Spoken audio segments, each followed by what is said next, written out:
also not upstairs with mostly with Ivanka and her brothers and a couple other people who'd be coming in and out. Can you just describe the atmosphere? What were people expecting that night when you got to the White House? I think that there was, typically for people who show up there on election night, it's going to be a self-select, more positive environment. I think people were a little bit nervous, not knowing what was going to happen with the red wave or the red mirage as the debate was being carried out. The Fox News Decision Desk is calling Arizona for Joe Biden.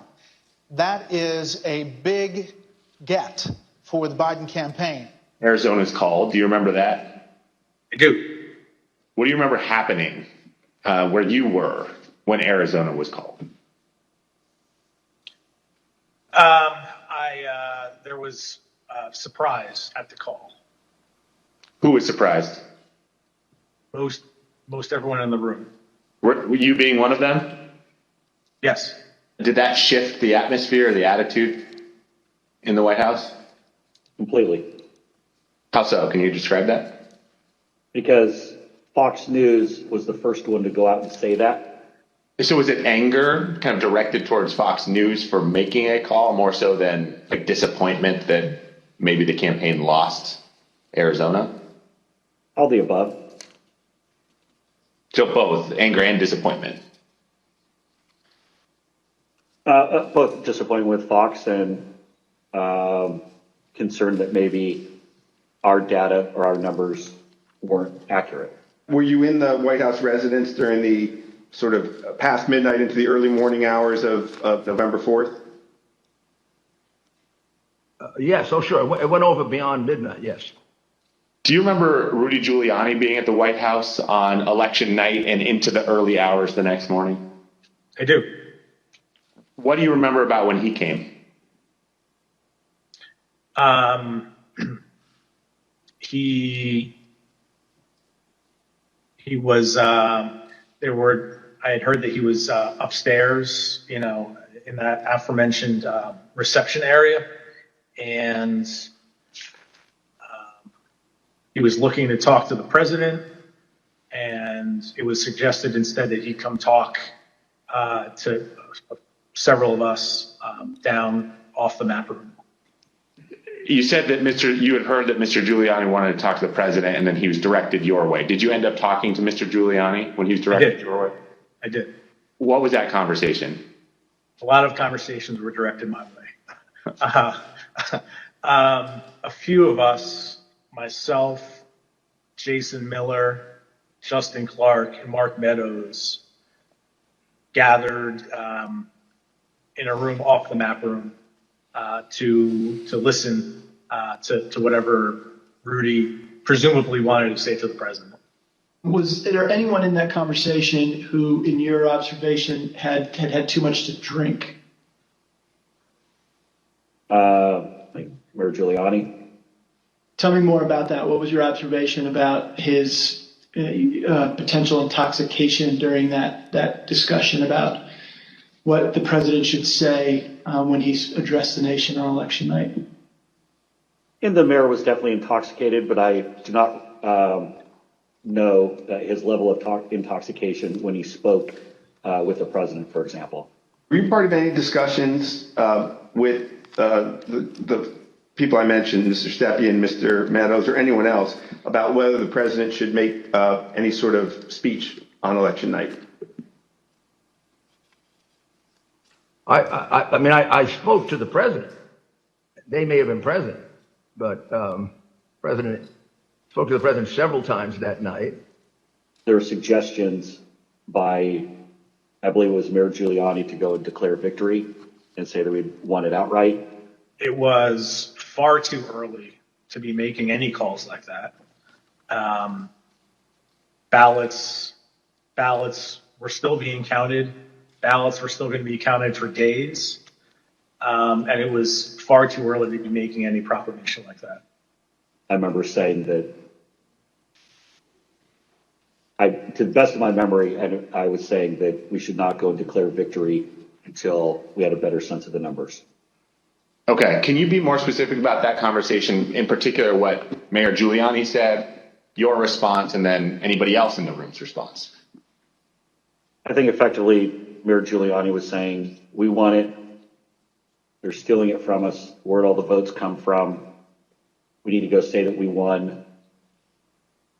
And essentially that anyone who didn't agree with that position was being weak. What was your view at the time as to what he should or shouldn't say?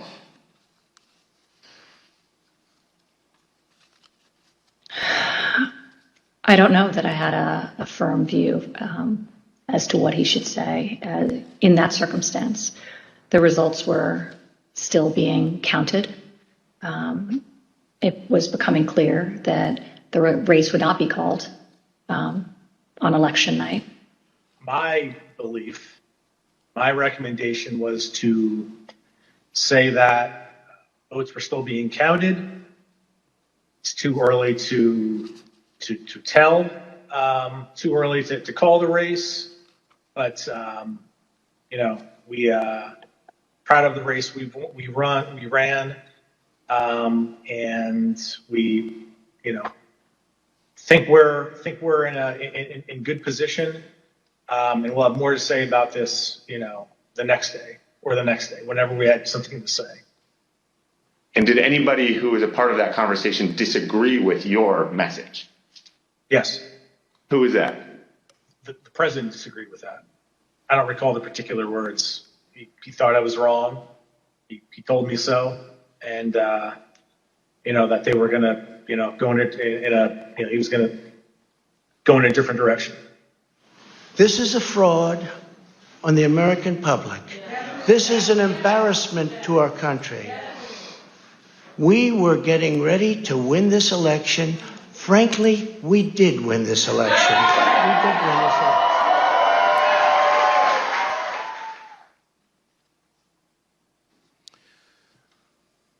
Mr. Stirewalt, did President Trump have any basis to declare victory on November 4th, 2020? Thank you. Mr. Stepien also testified that President Trump had no basis for declaring victory at that point in time.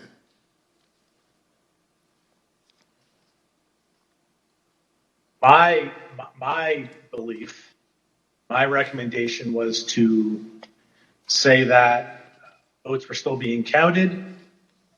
It's too early to tell, too early to call the race, but we proud of the race we ran, and we think we're in good position, and we'll have more to say about this the next day or the next day whenever we had something to say. Thank you. Mr. Stirewalt, after the votes were counted, who won the presidential election of 2020?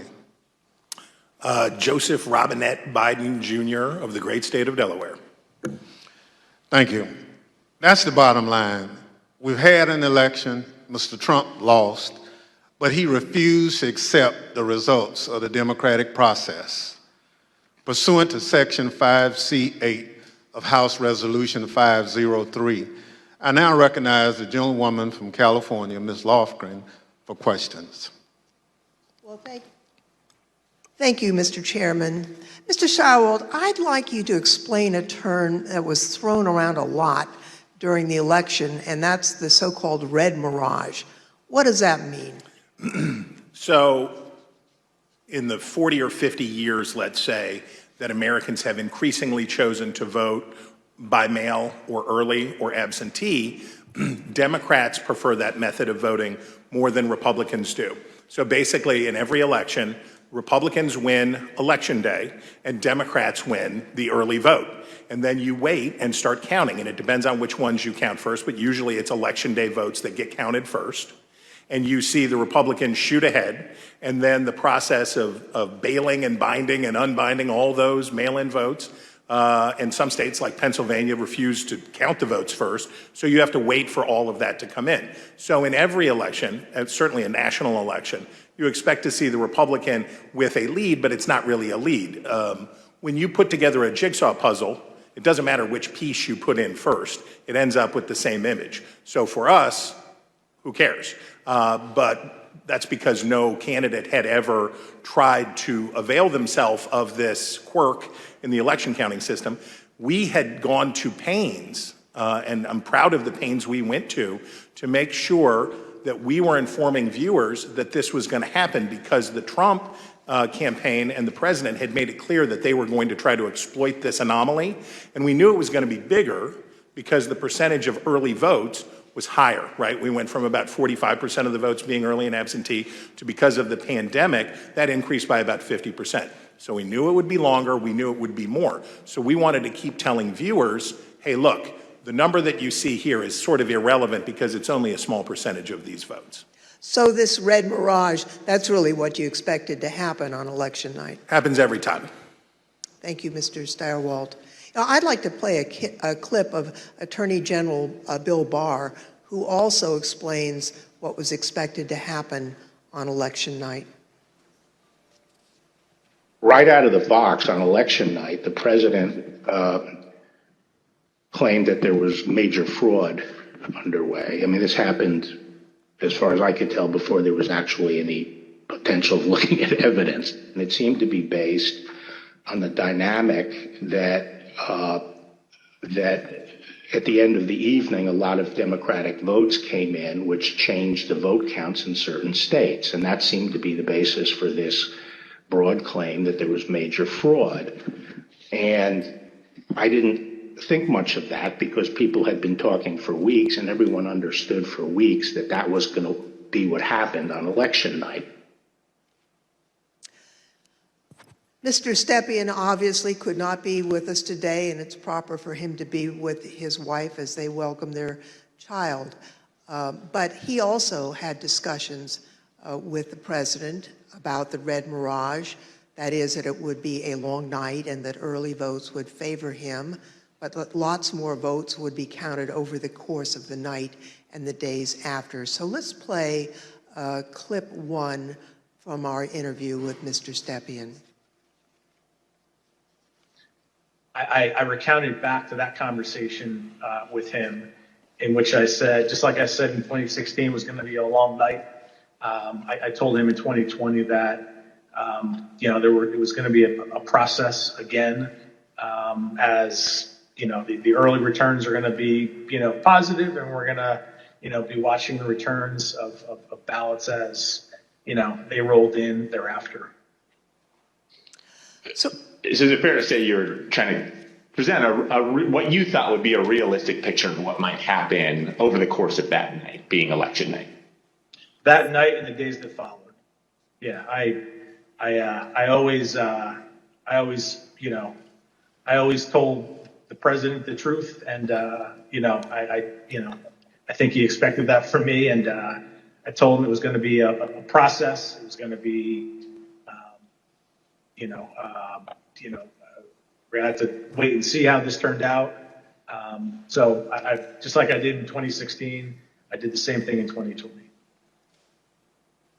So let's watch a short clip of President Trump speaking after he received that information from his campaign advisors.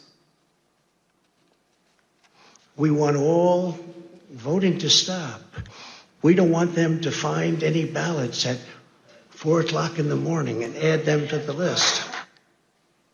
So when former President Trump said that, it contradicted what his advisors had warned would happen. We all know that mail-in ballots played an important role in the 2020 election. However, President Trump continuously discouraged mail-in voting. Mr. Stepien was so concerned about the president's position on mail-in voting that in the summer of 2020, he met with President Trump along with House Minority Leader Kevin McCarthy. Let's play clip 4. Meeting that was had, in particular, I invited Kevin McCarthy to join the meeting, he being of like mind on the issue with me, in which we made our case for for why we believed mail-in voting, not to be a bad thing for his campaign.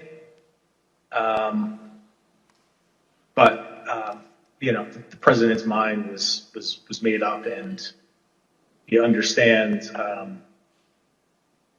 how many times to, go to the well on a particular topic.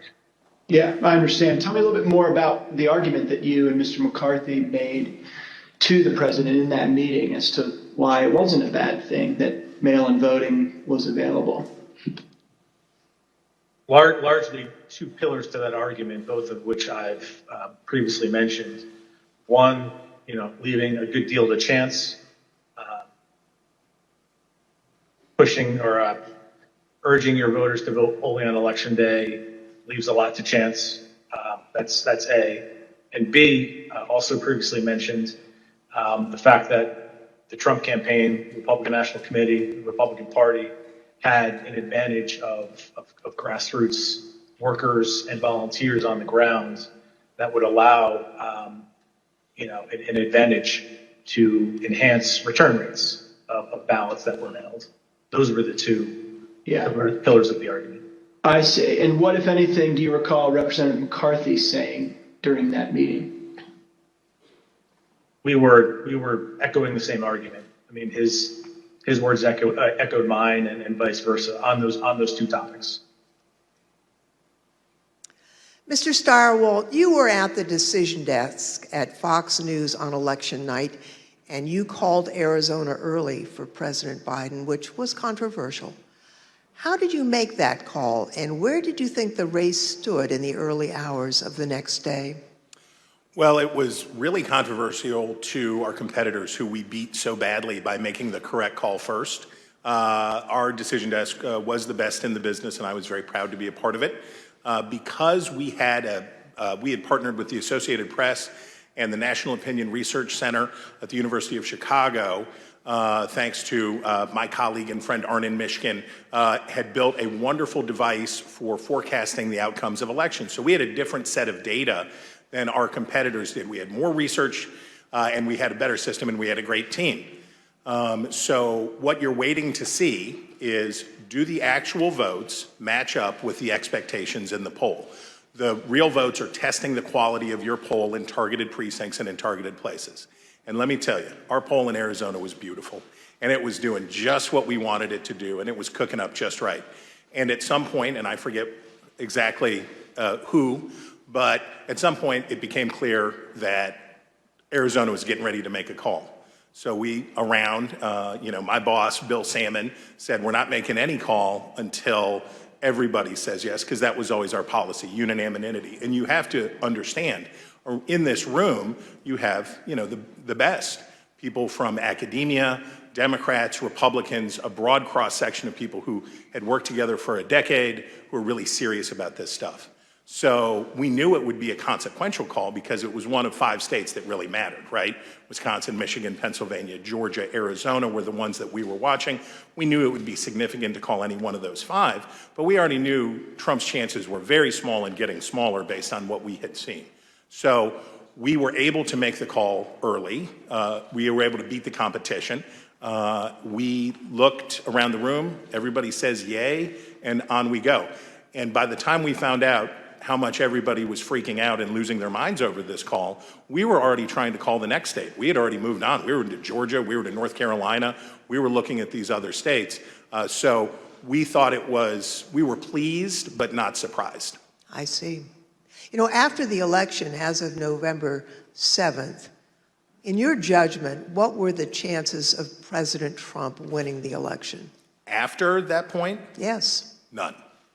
I mean, I guess it's always possible that you could have, a truckload of ballots be found somewhere, I suppose. But once you get into this space, ahead of today, I thought about what are the largest margins that could ever be overturned by a recount, and the kind of stuff that we heard Mike Pence talking about, sounding like a normal Republican that night when he said, we'll keep every challenge. Nothing like that. In a recount, you're talking about hundreds of votes. When we think about calling a race, one of the things that we would think about is Is it outside the margin of a recount?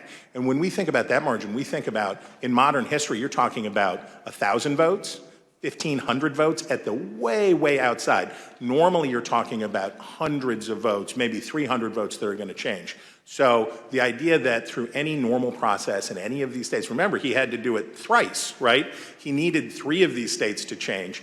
And in order to do that, I mean, you're at an infant. You're better off to play the Powerball than to have that come in. On November 7th, the other major news outlets called the race for President Biden. Now, Mr. Stepien told the committee that he thought the odds were, and this is a quote, very, very, very bleak, and held a meeting with the president that same day. Let's show clip 8, video clip 8. I mean, with each day that wore on, I mean, the trajectory of the race, you know, on election night, Trump ahead in many states. And as that week wore on, as the 3rd became the 4th, became the 5th, and so on and so forth, and the vote by mail ballots were tabulated, you know, Trump's lead, you know, grew more narrow, and in some places, Biden surpassed, you know, Trump in the vote totals. So as the week wore on, as we paid attention to those numbers multiple times a day, you know, internally, you know, I was feeling less confident for sure. What was your view on the state of the election at that point? You know, very, very, very bleak. You know, we told him, the group that went over there outlined, you know, my belief in chances for success at this point, and then we pegged it at you know 5, maybe 10% based on recounts that you know either were automatically initiated or could be initiated based on you know realistic legal challenges, not all the legal challenges that eventually were pursued. But, you know, it was, you know, my belief is that it was a very, very, I mean, 5 to 10%. It's not a very good, optimistic outlook. Now, as President Trump and others continued to claim that the election was stolen, there were lawyers who were a part of the campaign lawyers, who were responsible for investigating the fraud claims. That includes Alex Cannon, who could not validate the claims that were being made, including those being made by the president. Let's roll video 13. This is an email. It's 2 emails, actually. The first is from Alex Cannon to you and Faith McPherson. And then you forward that email on to Mark Meadows, Justin Clark, and Jason Miller, the subject being AZ Federal ID voters. If you look at the original email there, it says, Bill, we completed the AZ analysis you requested. I assume that's about Arizona. And because of the substantial uncertainty surrounding the databases, this is a highly unreliable way to identify ineligible voters. Can you explain the task that you gave to Ms. Cannon for this Arizona analysis? Sure. Previously, I described some of my frustration with some of the claims that people would throw at President Trump regarding, you need to look at this, this happened in this state or that happened in that state. And it would be, those would flow to us to look into. I talked about that before, I think. Yeah. This is an example of that. I recall in Arizona, someone had thrown out, I believe this to be the claim, that there were thousands of illegal citizens, people not eligible to vote, having cast their ballots in Arizona. Someone had thrown out that claim to President Trump.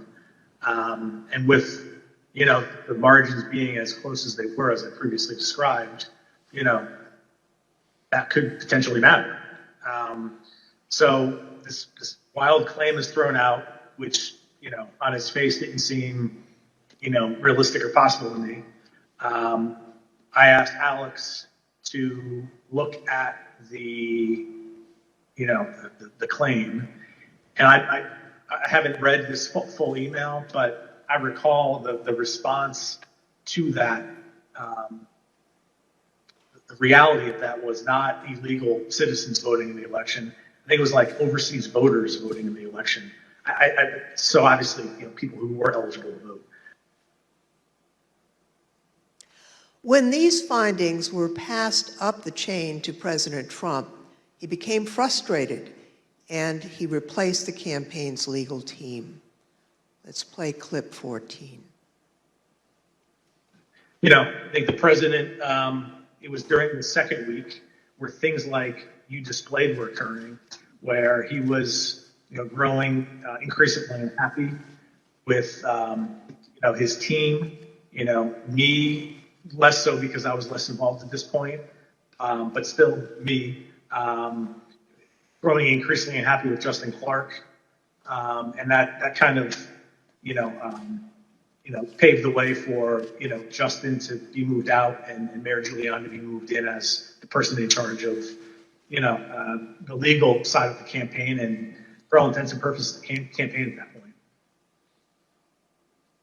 Now, when Mr. Stepien became campaign manager, he was the second Trump campaign manager for the 2020 race, and there were only about 115 days until Election Day. So let's play the video. I inherited a campaign that was, the day I was hired was, I believe, President Trump's low point in the 2020 daily average polling against President Biden. It was a campaign at a low point in the polls. It was structurally and fiscally deficient. There was a great deal wrong with the campaign in both of those areas. So most of my day spent fixing and I think I took over with 115 days left in the campaign. Most of my time spent fixing the things that could be fixed with 115 days left in the campaign. Now, Mr. Stepien has been in the campaign field for a long time, and he worked for lots of different candidates and campaigns. He testified to this committee about his concerns given the claims that Mr. Giuliani and Ms. Powell and their team were making publicly. Let's play clip 15. Okay, and was it important for you, Mr. Stepien, to sort of pull back just for your own professional reputation? You didn't want to be associated with some of what you were hearing from the Giuliani team and others that sort of stepped in the wake of your departure? I didn't mind being categorized. There were two groups of, we called them kind of my team and Rudy's team. I didn't mind being characterized as being part of Team Normal, as reporters, kind of started to do around that point in time. I said, hours ago, early on that, I've been doing this for a long time, 25 years, and I've spanned, political ideologies from Trump to McCain to Bush to Christie, and, I could work under a lot of circumstances for a lot of varied, candidates and politicians, but a situation where, and I think along the way I've built up a pretty good, I hope, a good reputation for being honest and professional. And I didn't think what was happening was necessarily honest or professional at that point in time. So that led to me stepping away. So the president did get rid of Team Normal, and I'd like to play a clip showing that the president found the people he needed to perpetuate his claims of fraud. They saw a big truck bringing in 100,000 ballots in garbage cans, in waste paper baskets, in cardboard boxes, and in shopping baskets. And every single one of them was for Biden. because they were being notified by Smartmatic in Frankfurt that Biden was way behind and they better come up with a lot more ballots. And we can prove every single thing I just said. If you gave me the paper ballots, I could probably turn around each one of these states. I'm absolutely convinced if you let me examine each one of those ballots, I'd pull out enough that were fraudulent that it would shake the hell out of the country. It can set and run an algorithm that probably ran all over the country to take a certain percentage of votes from President Trump and flip them to President Biden, which we might never have uncovered had the votes for President Trump not been so overwhelming in so many of these states that it broke the algorithm. I remember that one of the things Mark said at some point was, you can't show an actual vote was flipped, which I found at the time to be a remarkable assertion, because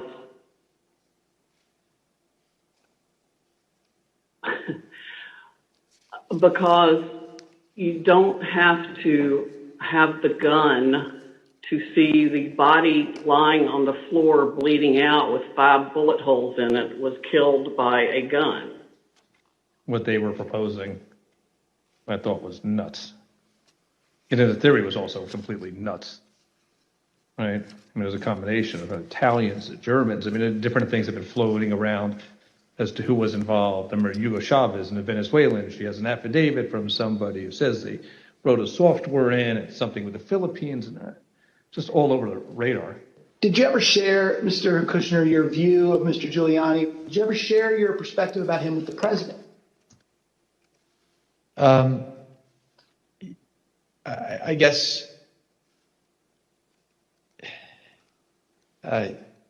yes. Tell me what you said. Basically, not the approach I would take if I was you. Okay. And how did he react? How did President Trump react when you shared that view with him? We said, I have confidence in Rudy. I think I had conversations with probably all of our council who are signed up to assist on Election Day as they disengaged with the campaign. The general consensus was that the law firms were not comfortable making the arguments that Rudy Giuliani was making publicly. I seem to recall that I had a similar conversation with most all of them. I made it clear I did not agree with the idea of saying the election was stolen and putting out this stuff, which I told the president was bullshit. And, I didn't want to be a part of it, and that's one of the reasons that went into me deciding to leave when I did. Even Sidney Powell, defending herself in a defamation lawsuit brought by Dominion Voting Systems, argued that, quote, no reasonable person would conclude that her statements were truly statements of fact. Mr. Chairman, I yield back. I thank the witness for joining us today. The first panel is now dismissed.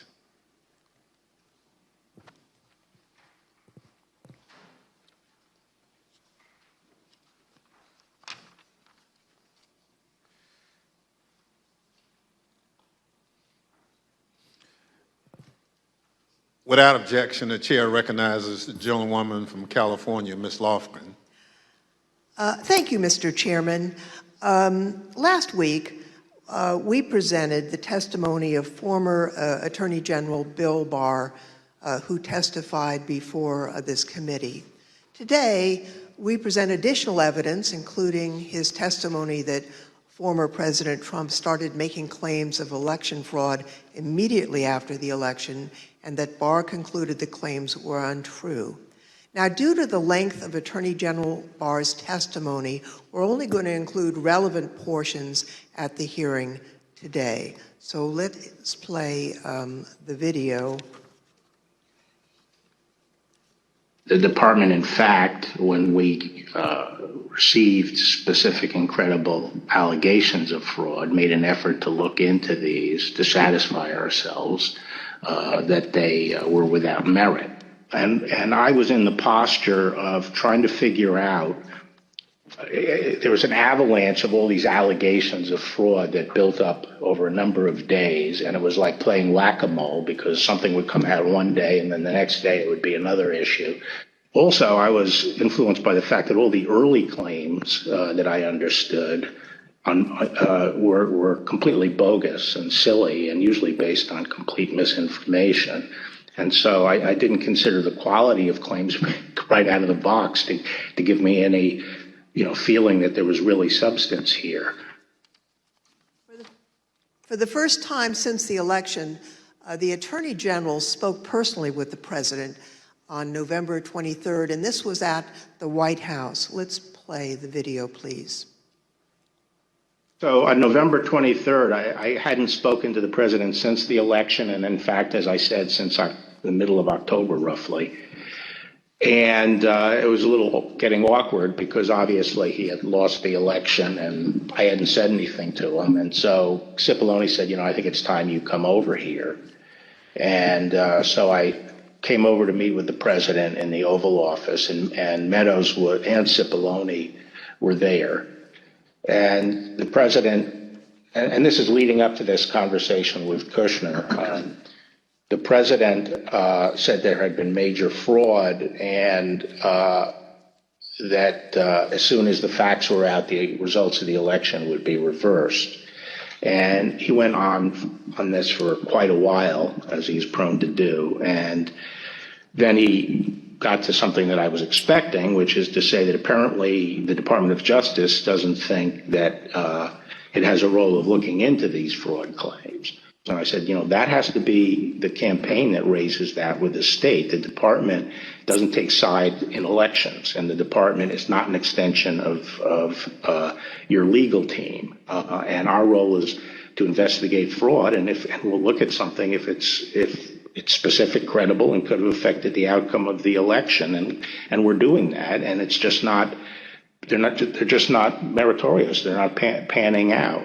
And as I walked out of the Oval Office, Jared was there with Dan Scavino, who ran the president's social media, and who I thought was a reasonable guy and believe is a reasonable guy. And I said, how long is he going to carry on with this stolen election stuff? Where's this going to go? And by that time, Meadows had caught up with me and leaving the office, and caught up with me and said that he said, look, I think that he's becoming more realistic and knows that there's a limit to how far he can take this. And then Jared said, yeah, we're working on this. We're working on it. Even after his Attorney General told him his claims of election fraud were false, President Trump continued to promote these claims.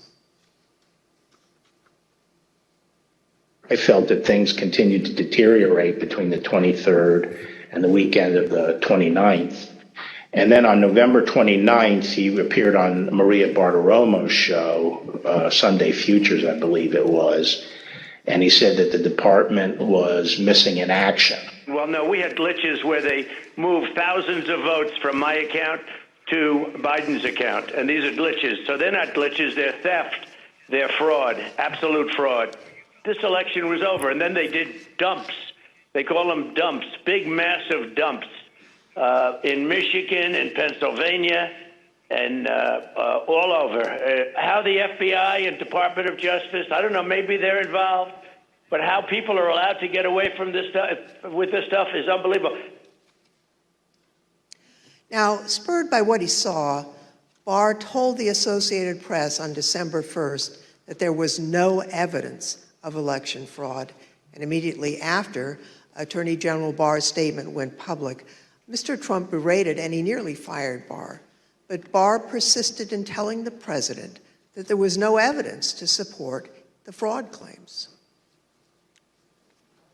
This got under my skin, but I also felt it was time for me to say something. So I set up a lunch with the AP reporter, Mike Balsamo, and I told him at lunch, I made this statement that to date we have not seen fraud on a scale that could have affected a different outcome in the election. I had a later meeting scheduled at the White House at 3 o'clock with Meadows. This was previously scheduled, so I knew this was going to come up, and I went over there and I told my secretary that I thought I would probably be fired and told not to go home. I mean, not to go back to my office. So I said, you might have to pack up for me. And so when I got over there, I met with the chief of staff. He said the president was angry. He didn't really get into the issue of the fraud. And then I went up to Pat Cipolloni's office and we were talking with each other. And word came down that he wanted us both to go to the Oval. And the president was as mad as I've ever seen him, and he was trying to control himself. And the president said, well, this is, killing me. You didn't have to say this. You must have said this because you hate Trump. You hate Trump. And then he raised the big vote dump, as he called it, in Detroit. And that, he said people saw boxes coming into the counting station at all hours of the morning and so forth. And I explained to him that at that point, I knew the exact number of precincts in Detroit. I think it was 630 something. I said, Mr. President, there are 630 precincts in Detroit, and unlike elsewhere in the state, they centralized the counting process, so they're not counted in each precinct. They're moved to counting stations, and so the normal process would involve boxes coming in at all different hours. So there's nothing. And I said, did anyone point out to you, did all the people complaining about it point out to you, you actually did better in Detroit than you did last time? I mean, there's no indication of fraud in Detroit. And I told him that the stuff that his people were shoveling out to the public was bullshit. I mean, that the claims of fraud were bullshit. And, he was indignant about that. And I reiterated that they'd wasted a whole month on these claims on the Dominion voting machines, and they were idiotic claims. And I specifically raised the Dominion voting machines, which I found to be among the most disturbing allegations, disturbing in the sense that I saw absolutely zero basis for the allegations, but they were made in such a sensational way that they obviously were influencing a lot of people, members of the public, that there was this systemic corruption in the system and that their votes didn't count and that these machines controlled by somebody else were actually determining it, which was complete nonsense. And it was being laid out there. And I told them that it was crazy stuff and they were wasting their time on that. And it was doing a grave disservice to the country. Okay, so the very next day, the president released a video rehashing some of the very same claims that his chief law enforcement officer had told him were, quote, nonsense. Here's an example. This is Michigan. At 6:31 in the morning, a vote dump of 149,772 votes came in unexpectedly. We were winning by a lot. That batch was received in horror.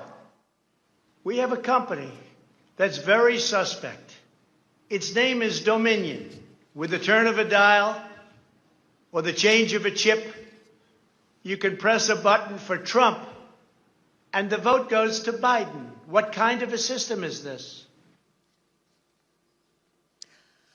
Barr again told the president that there was nothing to these claims on December 14th. When I walked in, sat down, he went off on a monologue saying that there was now definitive evidence involving fraud through the Dominion machines.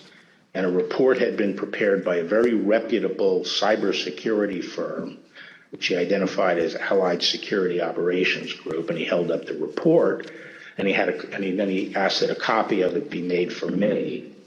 And while a copy was being made, he said, this is absolute proof that the Dominion machines were rigged. The report means that I'm going to have a second term. And then he gave me a copy of the report. And as he talked more and more about it, I sat there flipping through the report and looking through it. And to be frank, it looked very amateurish to me. Didn't have the credentials of the people involved, but I didn't see any real qualifications. And the statements were made very conclusory, like, these machines were designed to, engage in fraud or something to that effect, but I didn't see any supporting information for it. And I was somewhat demoralized because I thought, boy, if he really believes this stuff, he has, lost contact with he's become detached from reality if he really believes this stuff. On the other hand, when I went into this and would, tell him how crazy some of these allegations were, there was never an indication of interest in what the actual facts were. In my opinion then and my opinion now is that the election was not stolen by fraud. And I haven't seen anything since the election that changes my mind on that, including the 2000 Mules movie. Well, maybe you can assess that 2,000 Mules, and people are talking about that. Well, I mean, just in a nutshell, I just think the GBI was unimpressed with it. And I was similarly unimpressed with it because I think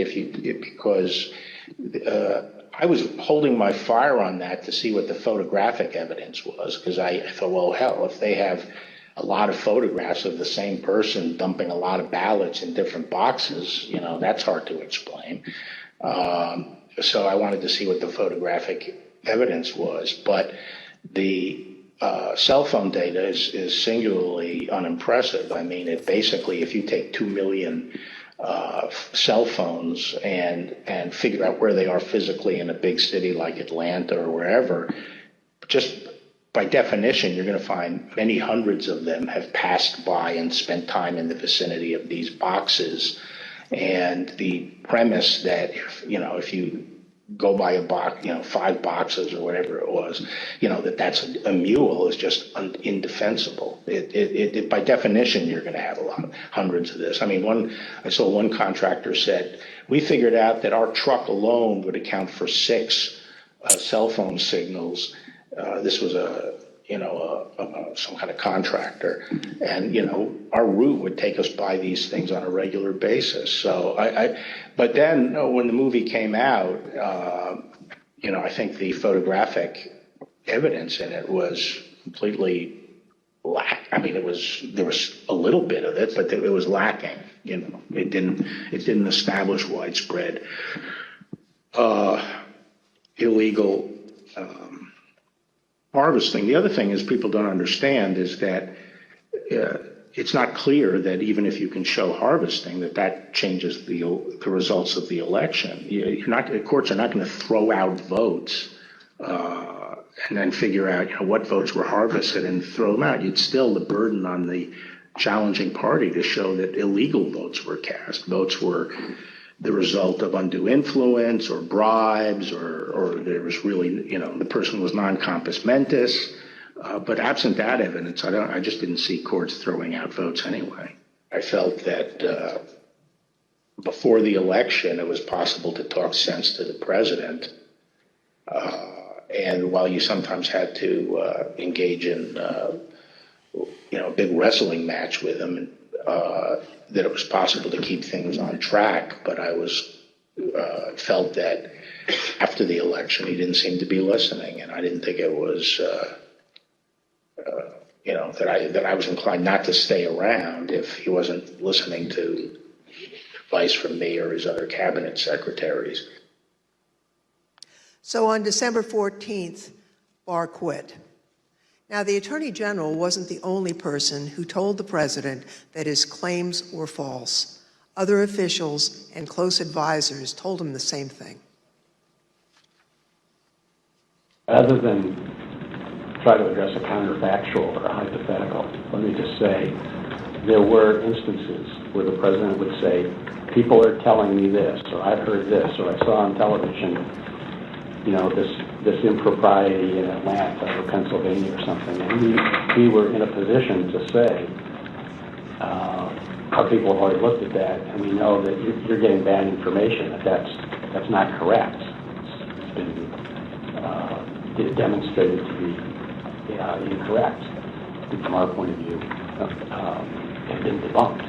A month and a half or so after the election day, and at that meeting, various allegations of fraud were discussed, and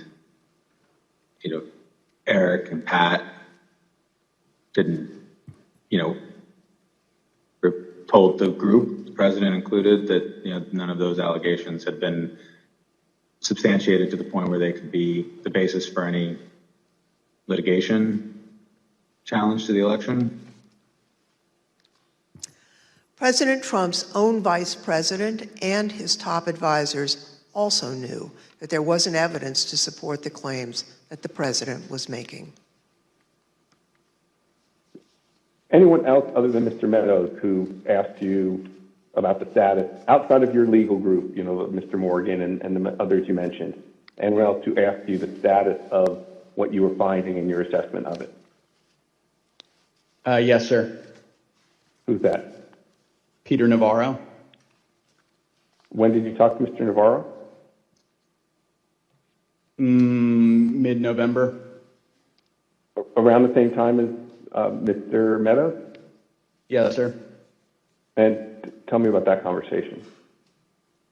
I recall him asking me questions about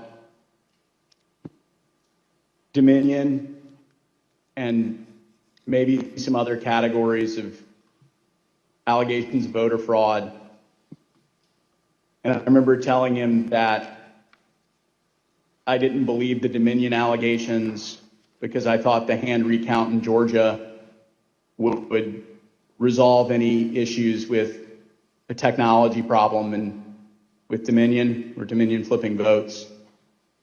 And I mentioned at that time that the CISA, Chris Krebs, had recently released a report saying that the election was secure. And I believe Mr. Navarro accused me of being an agent of the deep state working with Chris Krebs against the president. And I never took another phone call from Mr. Navarro. Anyone else besides Mr. Meadows, Mr. Navarro, Mr. Hirschman that you had discussions with inquiring about what you were finding in your review of the allegations that were pouring in?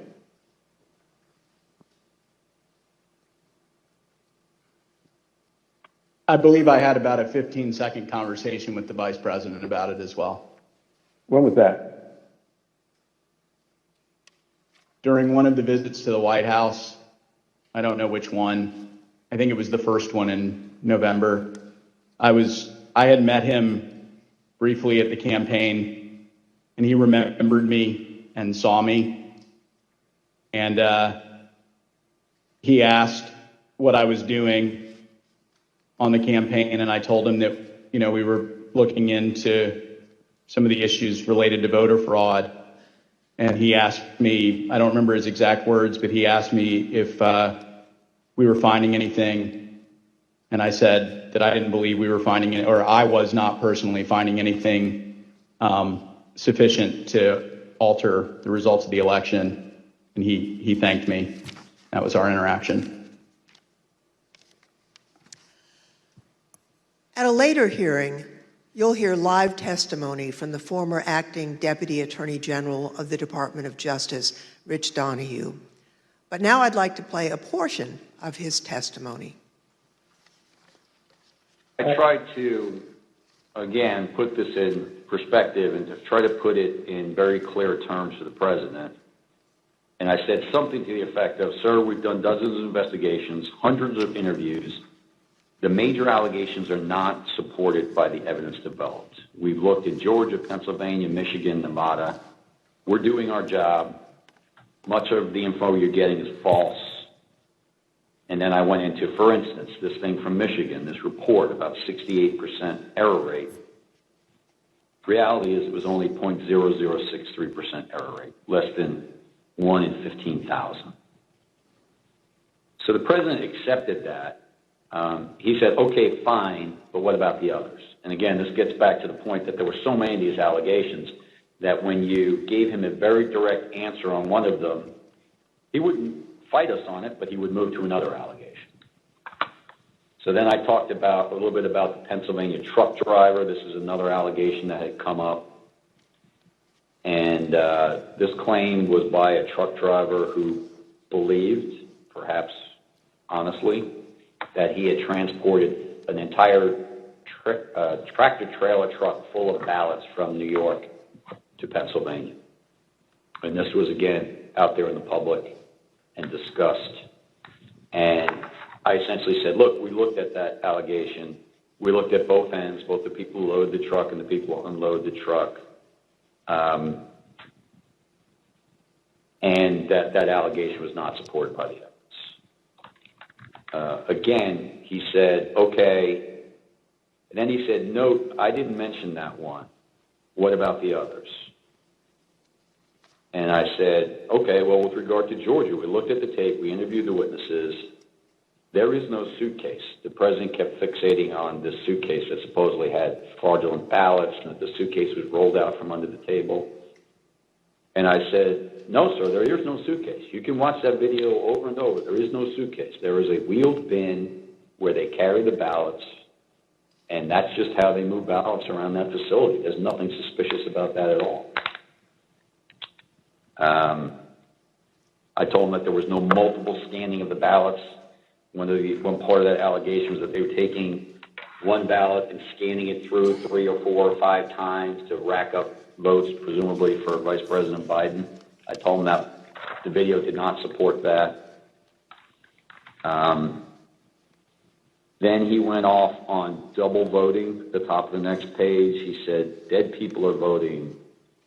Indians are getting paid to vote. He meant people on Native American reservations. He said there's lots of fraud going on here. Told him flat out that much of the information he's getting is false and or just not supported by the evidence. We look at the allegations, but they don't pan out. Mr. Barr and his advisors were not the only ones who determined that the president's allegations regarding Dominion voting machines were false. So, Mr. Chairman, I ask unanimous consent to include in the record of this hearing reports issued by the Department of Homeland Security's Cybersecurity and Infrastructure Security Agency, otherwise known as CISA, that addressed and rejected the claims of manipulation of voting machines in the 2020 election. Without objection, so ordered.